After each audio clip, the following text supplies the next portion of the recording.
Thanks for watching. So this week, this is actually going to be about my show, The Roads We Travel Together. So I'm going to share with you some bits of the exhibition, some bits of the making of, and a bit behind and about the actual show. If you get any questions at all, please feel free to obviously DM or shoot a message. I'd be more than happy to answer. The show is going on in West Norwood Library and Picture House in London, so if you do want to go and see it, you can. And the exhibition is showing up until the 20th of September, so you have some time to still see it if you like it. We're going to be doing another launch because the launch went so well and not everyone could actually get to come, but we was already busy with who did come. But we're going to actually do another launch, and I say we because there's another artist behind this as well. But now I move on to the show, The Roads We Travel Together. So it all started with this one bit driving home from Margate, and this painting ended up being my last show, How We Get There With Dreams, which led on to this show, The Roads We Travel Together. When I was asked to do the show, The Roads We Travel Together, we was on the discussion at it being shown during Pride Month, and I obviously wanted that to actually reflect. Now, one of the things I always think of with Pride Month is the other 11 months of the year, when actually being homosexual, being queer or whatever is actually taboo in some places, not even countries, some places within the UK as well, still being illegal in places, and at the same time how through all of that we actually still have to remain ourselves and love ourselves. And life for me is the analogy with the road trip. We actually take some good journeys, we take some bad journeys, we have some trips that actually give us a headache and some that bring us laughter and joy. And I wanted to show every aspect of my queerness, and especially as coming out as non-binary quite recently. I normally utilise mixed media, and I use oil paint and as a more traditionally masculine element that I always think people feel, but then I like to use Palo Santo, needlework and watercolours to integrate with that, which is more of the feminine side of myself that I identify with.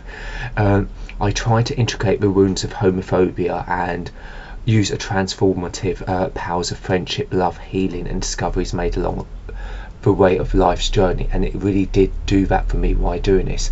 I dug up some old wounds, I looked at diary entries, I need to work those out and had to sit with word by word, spending sometimes a minimum 4 to 5 hours on a single letter, while painting with brush strokes and going on trips with friends, family and by myself as well as sometimes needed.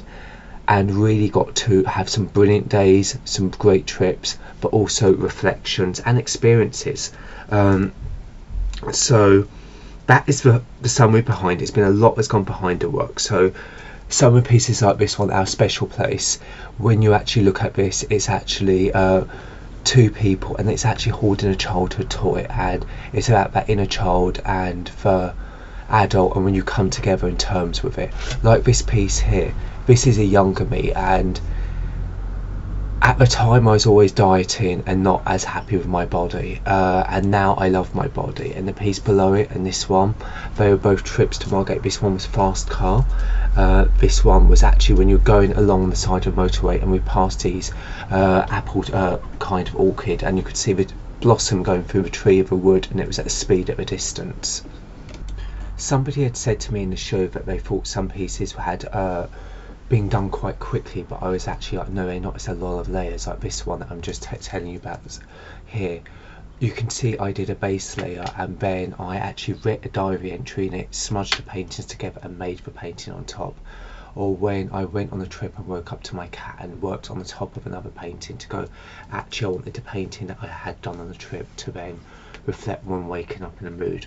Or this one with the hidden words that was in it. It was a lot of words, and some of them you can still see, and those entries, and some I want simplistic like this one, which actually took a lot of control with the paint.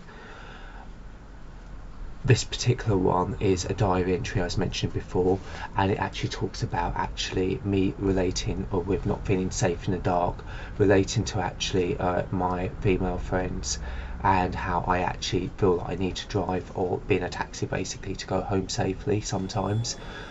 And on a more positive note, there's some bits like these where they were just enjoying great days out and trips I had, including this one where I was questioning, do I go to the woods, do I go to the beach, who do I go with?